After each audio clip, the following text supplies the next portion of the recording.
High YouTube family member, তোমরা সবাই কেমন আছো? আশা করি ভালো আছো। জয়া লাইফস্টাইলে আরেকবার নতুন ভিডিওর সঙ্গে সবাইকে জানাই স্বাগত।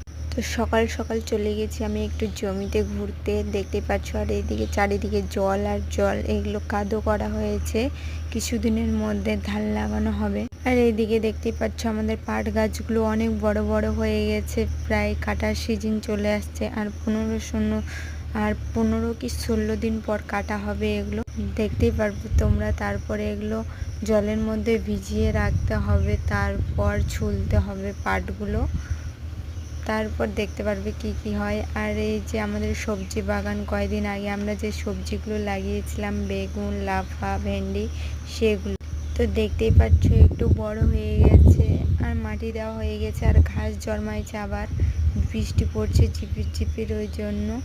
আর এগুলো হচ্ছে শসা গাছগুলোকে লাঠিতে বেঁধে দেওয়া হয়েছে, আর এরকম সুতো দিয়ে চারিদিকে টেনে দেওয়া হয়েছে অনেকগুলো। এগুলোতে গাছগুলো পুরোটাই ঘিরে নিবে, যাকে বলা হয় মাচানের মতো তৈরি হবে, তখন দেখতে পারবে তোমরা। আর এটা ছোটোখাটো কচু ক্ষেত, যেগুলো কিনে খায় সকলে, অনেক রকমের তো কচু হয়। আর এদিকে দেখতে পাচ্ছ বিচন, জমিতে ধান লাগানোর জন্য যে বিচন হয় এগুলো তোলা হচ্ছে, আর জমিতে রোয়া হবে কালকে, সেই জন্য তুলছে, দেখতে পাচ্ছ।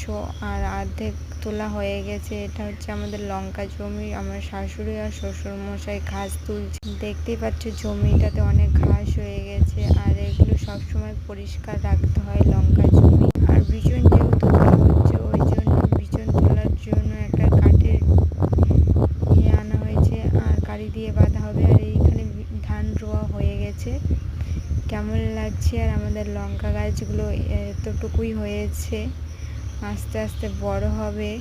আর ওইগুলো ঘাস নেওয়া হয়ে গেছে, আর এগুলো হয়নি, দেখতেই পাচ্ছ বাকি আছে কিছু। ভিডিওটা এইটুকুই, বেশি বড় করছি না। ভালো লাগলে সাবস্ক্রাইব করে পাশে থেকো অবশ্যই। টাটা আজকের মতো।